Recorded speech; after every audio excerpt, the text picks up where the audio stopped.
Hello dear students, welcome back to Edupairs. നാളെ നമ്മുടെ പരീക്ഷ സോഷ്യോളജിയാണ്. സോഷ്യോളജി എക്സാമിന് വരാൻ സാധ്യതയുള്ള ചാപ്റ്റർ വൈസ് ഇമ്പോർട്ടൻറ്റ് ക്വസ്റ്റ്യൻസ് ആണ് ഈ വീഡിയോയിൽ ഡിസ്കസ് ചെയ്യാൻ പോകുന്നത്. ആദ്യം സെക്കൻഡ് പാർട്ടാണ് പറയുന്നത്. ചാപ്റ്റർ 6 ആറാമത്തെ ചാപ്റ്ററിൽ നിന്നും ചോദിക്കാൻ സാധ്യതയുള്ള ഏറ്റവും പ്രധാനപ്പെട്ട 2 ചോദ്യങ്ങളാണ്. ഒന്ന്, യാന്ത്രിക ഐക്യദാർഢ്യം, ജൈവ ഐക്യദാർഢ്യം. ഇത് രണ്ടും തമ്മിലുള്ള വ്യത്യാസം എന്തെല്ലാം? 5-6 മാർക്കിന് ഈ ചോദ്യം പ്രതീക്ഷിക്കാം. അതായത് മെക്കാനിക്കൽ സോളിഡാരിറ്റി, ഓർഗാനിക് സോളിഡാരിറ്റി. ഇത് ആരുടെ തിയറിയാണ്?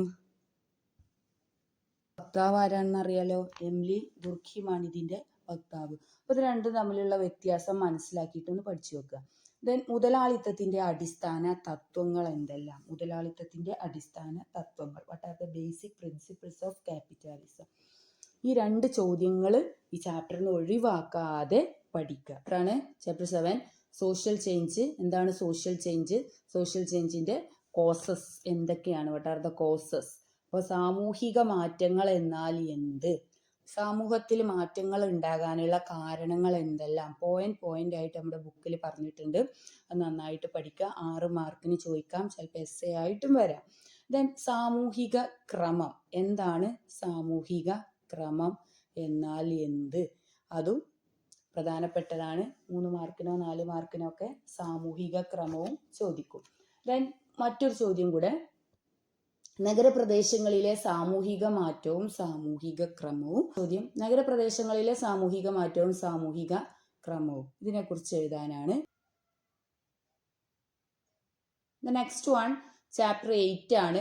ഏപ്രിൽ എസ്സേ ചോദിക്കാൻ നല്ല സാധ്യതയുള്ള ഒരു ചോദ്യമാണ്. പ്രധാന പരിസ്ഥിതി പ്രശ്നങ്ങൾ, മേജർ എൻവിയോൺമെന്റൽ പ്രോബ്ലംസ് ആൻഡ് റിസ്ക്. 8 മാർക്കിന് സാധ്യതയുള്ള ഒരു ചോദ്യമാണ്. അത് നിർബന്ധമായിട്ടും പഠിക്കുക. ദെൻ എന്താണ് ഗ്ലോബൽ വാർമിംഗ്? ഗ്ലോബൽ വാർമിംഗ് എന്താണെന്ന് പഠിക്കുക. ഈ 2 ചോദ്യം നിങ്ങൾ ഒഴിവാക്കാതെ പഠിക്കുക. ബാക്കിയുള്ളത് ഇനി പഠിക്കാൻ സമയം കിട്ടിയില്ലെങ്കിൽ പഠിക്കണ്ട.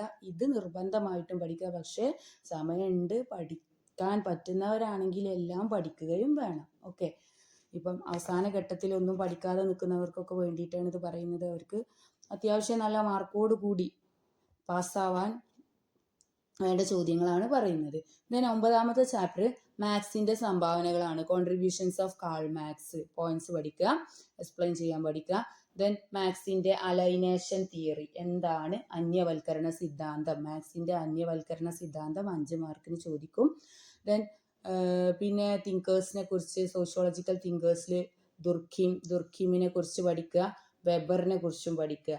ദെൻ ഐഡിയൽ ടൈപ്പ്, വെബറിൻ്റെ ഐഡിയൽ ടൈപ്പ് എന്താണെന്നും പഠിക്കുക കേട്ടോ. ഈ 4 ചോദ്യങ്ങൾ വളരെ പ്രധാനപ്പെട്ടതാണ്. മിക്കവാറും ചോദിച്ച് കാണാറുള്ള ചോദ്യങ്ങളാണ്. ദെൻ 10ാമത്തെ ചാപ്റ്റർ ഗുരിയ മുഖർജി. ഗുരിയെക്കുറിച്ച് നോക്കുക, മുഖർജിയെക്കുറിച്ച് നോക്കുക. ഗുരിയ, മുഖർജി, MN ശ്രീനിവാസൻ. ഇത് പ്രധാനപ്പെട്ടതാണ്. ഇവരെ 3 പേരെയും നോക്കുക. MN ശ്രീനിവാസന് ഷുവറായിട്ടും ചോദ്യം പ്രതീക്ഷിക്കാം. അപ്പോൾ ഇവരുടെ കോൺട്രിബ്യൂഷൻസ് ഒക്കെ ഒന്ന് നോക്കി വെക്കുക. ഇത്രയാണ് 6 മുതൽ 10 വരെയുള്ള ചാപ്റ്ററുകളിൽ നിന്ന് നിങ്ങൾ ഒഴിച്ചുകൂടാതെ പഠിക്കേണ്ട ചോദ്യങ്ങൾ. അപ്പം നിർബന്ധമായിട്ടും ഈ ചോദ്യങ്ങൾ പഠിച്ചിട്ട് പോകുക. വീഡിയോ നിങ്ങൾക്ക് ഉപകാരപ്പെട്ടെങ്കിൽ നിങ്ങളുടെ ഫ്രണ്ട്സിനും കൂടെ ഷെയർ ചെയ്ത് കൊടുക്കുക. ലൈക്ക് ചെയ്ത് കാണാൻ ശ്രദ്ധിക്കുക.